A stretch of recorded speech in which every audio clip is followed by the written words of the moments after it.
suite du président Marigne, mon propos portera plus sur la coopération transfrontalière que sur les projets culturels.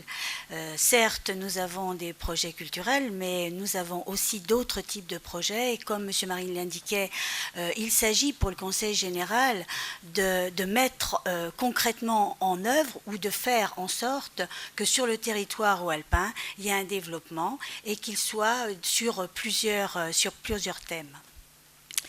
C'est pour ça que dans un premier temps, je vais essayer de vous présenter deux projets appelés PIT, un plan intégré transfrontalier, qui ont été mis en œuvre et adoptés dans le cadre du programme Alcotra Génération 2007-2013 sur le territoire haut-alpin et avec lesquels, bien évidemment, nous avons trouvé une coopération auprès d'Italiens, de collectivités territoriales italiennes, mais aussi associatives.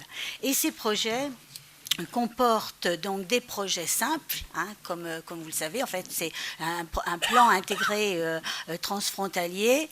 C'est le souhait que des collectivités sur un territoire donné veuillent enclencher un développement dans un certain nombre de thèmes avec leurs homologues italiens. Le premier qui a été retenu, c'est Monviso. Alors, c'est aussi symbolique, comme cela a été dit, il faut s'appuyer sur la culture, parce que c'est ce qui parle le plus aux populations. Donc, PIT Monviso, qui a vu à la fois un projet développant ou permettant l'assainissement des chalets, sur la protection de la nature, sur les aires protégées. Ça, c'était un projet qu'on a appelé Risorsa Monviso. Aussi, slow tourisme, parce qu'on est dans une période où il faut penser développement durable, y compris en matière touristique, ainsi que le savoir legno pour l'économie rurale, mais là aussi, est-ce qu'on n'est pas très près de la culture? Et enfin, le développement d'axes qui permettraient d'un côté à l'autre de la frontière de pouvoir se rendre visite, se voir avec des moyens doux, ça s'appelle le cyclo-territoire. Et puis j'ai gardé le dernier pour la fin, qui s'appelle Cultura des Hautes Terres. Et là, on est bien sur un dossier de culture qui vise à faire de la culture traditionnelle et moderne une source de diversification de l'économie rurale, tout en renforçant et en renouant d'anciens liens culturels qui existent, mais qui ont beaucoup existé par le passé entre les vallées françaises et italiennes, permettant une meilleure qualité de vie et une sociabilisation. Certes, elle existe, mais c'est bien d'en reparler pour le renouer et multiplier les échanges de proximité pour les valoriser, sachant que justement le programme Alcotra, et il s'inscrit bien là-dedans, c'est faire que les populations des deux côtés de la frontière aient des habitudes de travail en commun, des échanges, même si on ne comprend pas forcément la langue, même si on ne parle pas forcément la langue de l'autre, entre le français et l'italien, on se comprend quand même assez facilement. Et plus d'ailleurs on se voit et plus on se comprend. Donc tous ces projets qui visent à se rencontrer, qui s'appuient sur les mots habitude de travail, pérennisation des relations, proximité, font que c'est une vraie existence commune franco-italienne pour être européenne demain. Donc ça, c'est pour le premier projet. L'autre projet qui est aussi intéressant dans le même cadre, c'est le PIT des Hautes-Vallées, qui, lui, a comme objectif la valorisation des biens environnementaux, culturels, touristiques et productifs des Hautes-Vallées, afin d'améliorer la qualité de vie, l'environnement. Et dans ce PIT, que je ne vais pas détailler parce que je crois que ça serait dans le programme européen. Et il y en a un qui me plaît beaucoup et je trouve qu'il va bien dans le sens de l'avenir, du demain, puisqu'il s'adresse aux enfants. Il s'appelle Pôle d'excellence, éducation et formation. PEEF. Il comporte ce projet stratégique 25 partenaires et je me suis amusée à les compter.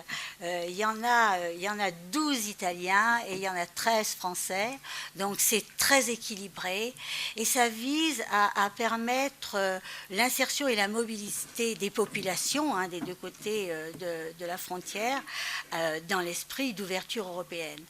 On y prévoit dans ce projet la mobilité des jeunes et des échanges entre les établissements scolaires, bien évidemment pour franchir cette difficulté de la non-compréhension, en tout cas de la langue, de la langue, l'accompagnement sur des projets pédagogiques, culturels ou même ludiques, en fait aussi surtout pour le renforcement linguistique. L'expérimentation de parcours bilingues, de formation conjointe, ainsi que la mobilité transfrontalière des enseignants. Et c'est peut-être pas si simple que ça, même si certains trouvent qu'on bouge beaucoup, mais peut-être faut-il encore bouger plus et aller plus vers l'autre. Et ça s'étend aussi à la mobilité transfrontalière pour les apprentis. C'est pas seulement scolaire, c'est aussi quand on est au travail et pour les jeunes en formation professionnelle. Donc on espère ainsi développer des échanges et de bonnes pratiques scolaires, pédagogiques, jusqu'à même travailler la lutte contre l'absentéisme scolaire, qui est une problématique aujourd'hui en France, malheureusement, qui se développe. Tout ça avec un système de visioconférence aussi. Avec un système de visioconférence entre les écoles, les universités françaises et italiennes sur la frontière. Je crois que c'est un développement qui peut paraître intéressant. 3 autres dossiers, projets qu'a le Conseil général, mais là en propre. Parce que sur les projets dont je viens de vous parler, le Conseil général des Hautes-Alpes a eu comme positionnement un apport dans la fixation des objectifs qui lui tiennent à cœur, pour les thèmes considérés, en apportant les financements requis ou demandés. Pour permettre, parce que notre système français n'est pas exactement comme le vôtre, il faut, quand les porteurs de projets ont rencontré leurs homologues italiens, ont réalisé ce projet, il faut le financer. Alors là, les porteurs de projets doivent trouver les financeurs auprès du Conseil général, auprès de la région, auprès de l'État.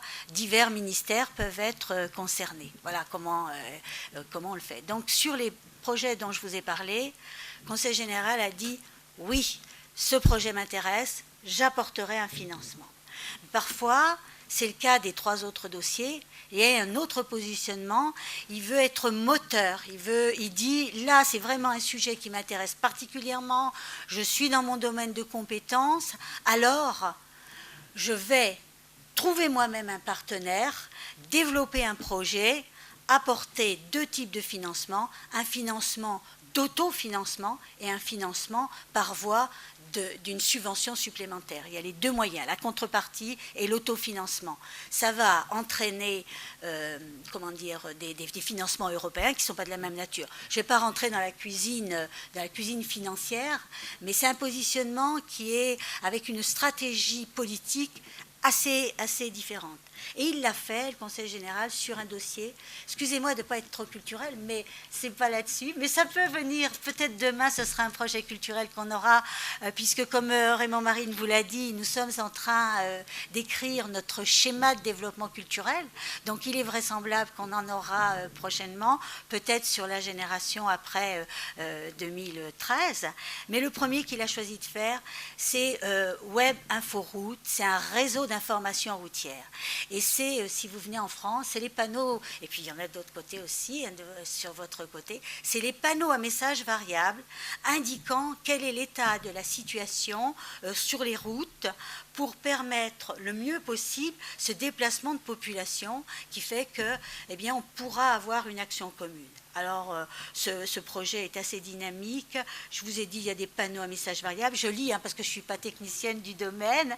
Il y a des stations de comptage des caméras, des stations météo. Et tout ça est relié au système Internet, de telle sorte que quand les usagers vont emprunter les routes pour passer d'un côté à l'autre, eh bien, en se reliant, et même avec les GPS, peuvent avoir toutes sortes d'informations pour rendre l'accessibilité des deux côtés de la frontière pour rendre une réalité, pour qu'on ne soit pas,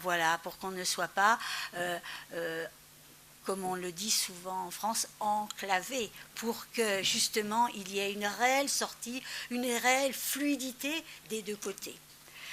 Mais d'autres domaines peuvent être concernés, c'est le cas du projet Persil, dans lequel c'est le Val d'Aoste qui est chef de file, et il s'agit donc d'optimiser la diffusion des technologies solaires, photovoltaïques et thermiques utilisées sur les territoires.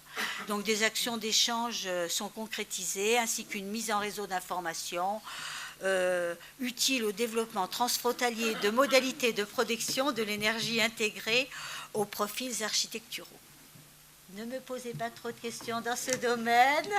Vous comprendrez que je vous enverrai à ce moment-là de très bonnes adresses de collègues qui suivent ça parfaitement.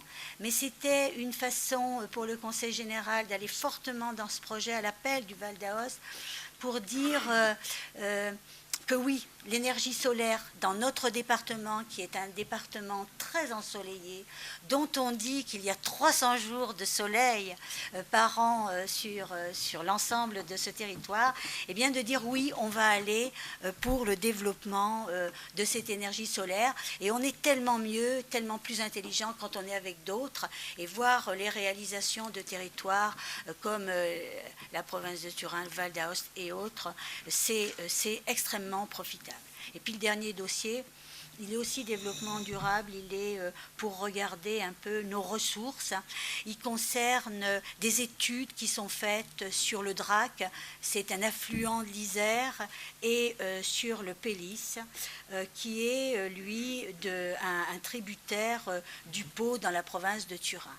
Et donc là, grâce à la mise en œuvre d'un guide de bonnes pratiques de gestion, basé sur l'analyse géomorphologique et environnementale, eh bien, tout un travail de connaissance des cours d'eau alpins à l'échelle transfrontalière va être fait.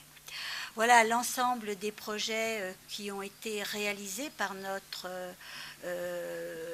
qui sont en voie de réalisation, sachant que comme on vous l'a dit, M. Marigne et moi-même, nous sommes, mais comme la province de Turin, nous sommes membres du comité de suivi, du comité qui voit tous ces projets et qui dit est-ce qu'ils sont bien, est-ce qu'ils ne sont pas bien, est-ce qu'ils peuvent être amendés, est-ce qu'ils sont utiles pour ce département, pour ces deux côtés de la frontière, pour ces deux régions.